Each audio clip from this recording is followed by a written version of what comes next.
destroyed my record company.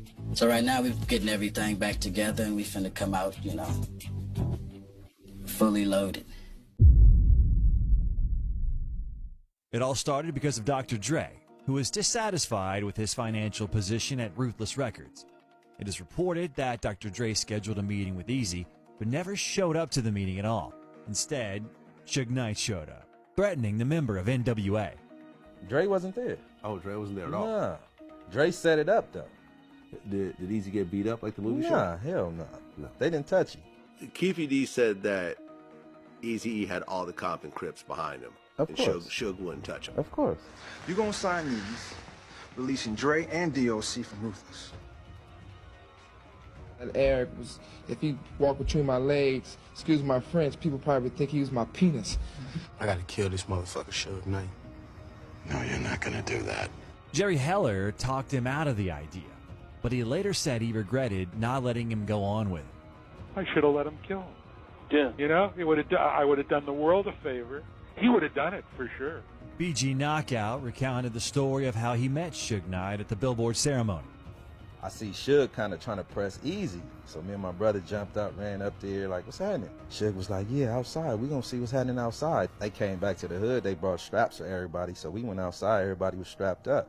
So we got outside. We like, Suge, what's happening? Like, he was like, man, I ain't tripping on that shit. I was like, all right. Motherfucker Dre, motherfucker Snoop, motherfucker Death Row. Yo, and here comes my love. As a result, Dr. Dre got what he wanted: a studio, money, etc., and started working with artists like Snoop Dogg and Tupac.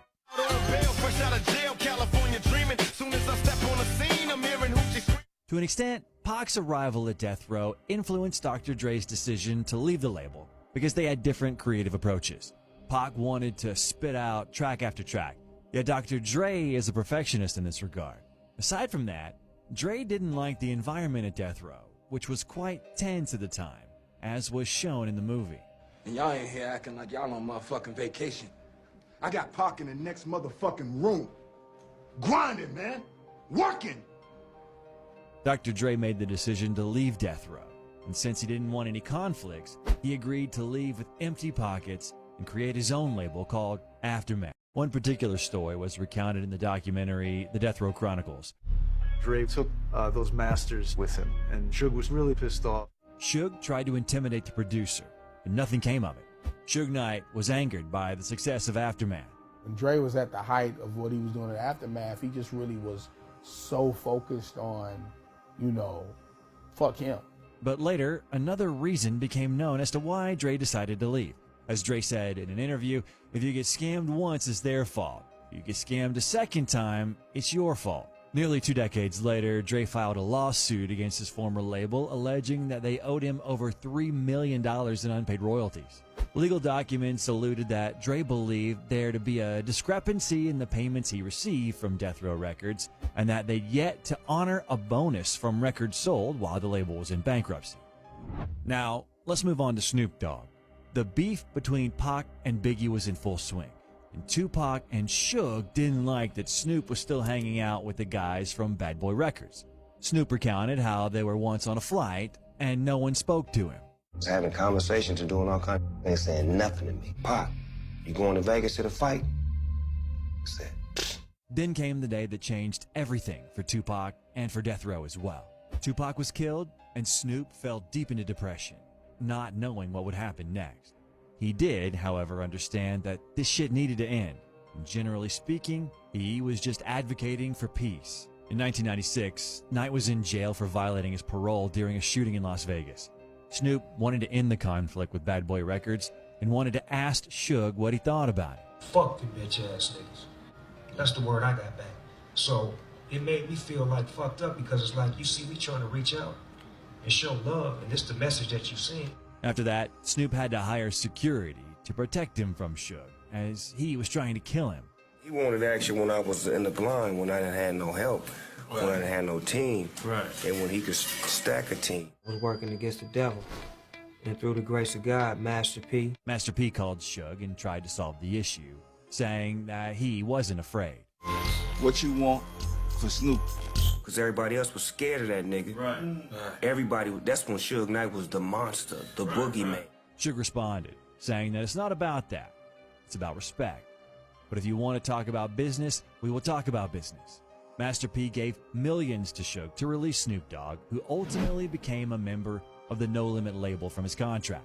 Master P became Snoop's Superman, as he not only saved his career, but also his life. Next, Snoop Dogg released a track in which he dissed his former producer. This nigga's a bitch like his wife. Suge Knight's a bitch, and that's on my life. After Suge got out of prison, he called Master P to meet up.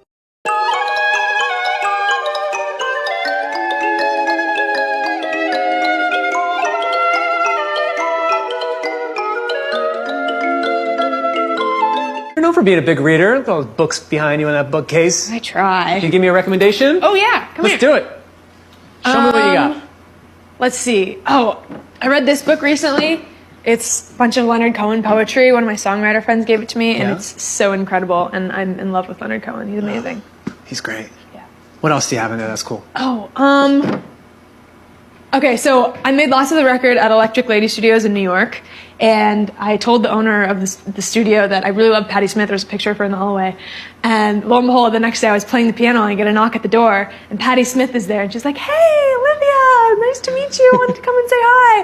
And I lost my mind. She gave me this book, this poetry book, and she wrote on the inside. Oh, really? She said, "To Olivia, may all your days be inspired." Oh, that's such a meaningful gift. I love her. She's amazing. You're a Pisces. Yes. What makes you a typical Pisces?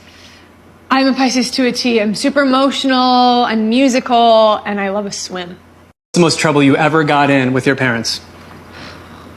I am such a goody two-shoes. I really don't think I got into too much trouble. The one thing I remember is when I was in like first grade, I bought a hamburger at school, at the cafeteria, with my parents' money, and I didn't eat the lunch that my mom packed me, and I cried about it for a week. I felt so guilty.